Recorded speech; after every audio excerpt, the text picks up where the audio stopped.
The Bahraini uprising did not start the way Tunisia, Egypt, and Libya did. Most of the Shia protesters were not calling for the overthrow of their Sunni government. They just wanted the same rights as the Sunnis. But that is not how the story has been reported in most of the Bahraini media. Part of the media strategy of the Bahraini government has been to portray them as zealot Shias who are trying to take over the monarchy with the support of none other than the evil and hated Iran. There are few media outlets in Bahrain the government does not control. One of them was Al-Wasat, an opposition newspaper. Bahrain had a harsher clampdown on the media than Egypt and Tunisia during the first few months.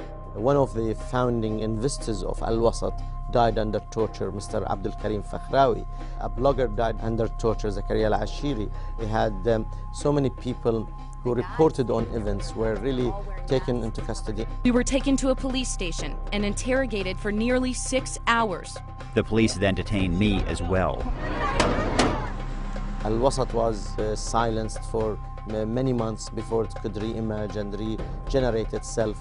But the clampdown has been total, absolute, and not a single word of dissent was allowed when the clampdown was being executed.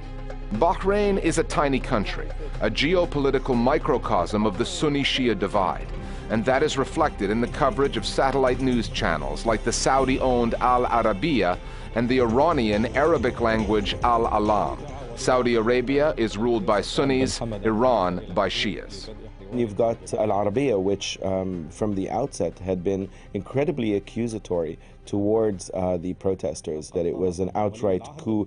And then you've got Al Alam, which decided to take the side of the protesters outright, and in some cases even foment sectarianism. You're starting to see state policy basically infiltrate broadcasting in such a way that you have a major polarization in how content is covered. Al Jazeera has not escaped criticism on this story either. Activists say the network has not shown the same level of commitment on Bahrain as it has covering the other Arab uprisings. There's a new maxim of the media landscape in the Arab world. If it's not on Al Jazeera, it's not news. And therefore, a lot of us activists have been working very hard in order to get coverage on both sides of Al Jazeera. When it came for Bahrain, Al Jazeera Arabic did not deliver what was expected. Al Jazeera English was much better in that respect. They did cover as much as they could. The protester is shot at point-blank range by what appears to be a policeman firing tear gas canisters. So there were different approaches by Al Jazeera Arabic and Al Jazeera English. And I'm not sure why Al Jazeera Arabic took that decision. It's really something that puzzled me and puzzled many people. Al Jazeera is sensitive to those accusations. Its director general at the time argued that conditions in Bahrain were different and therefore more difficult. When we covered Egypt, for example, Egypt was the only story at that time in the Arab world. For 18 days, our cameras were carrying live images from Tahrir Square. After that, the whole issue of Libya started, and then Yemen started, and now Syria started, and of course Bahrain before that. The story of Bahrain as well was covered by Al Jazeera, and we had a correspondent in there before he was not allowed after that to come back.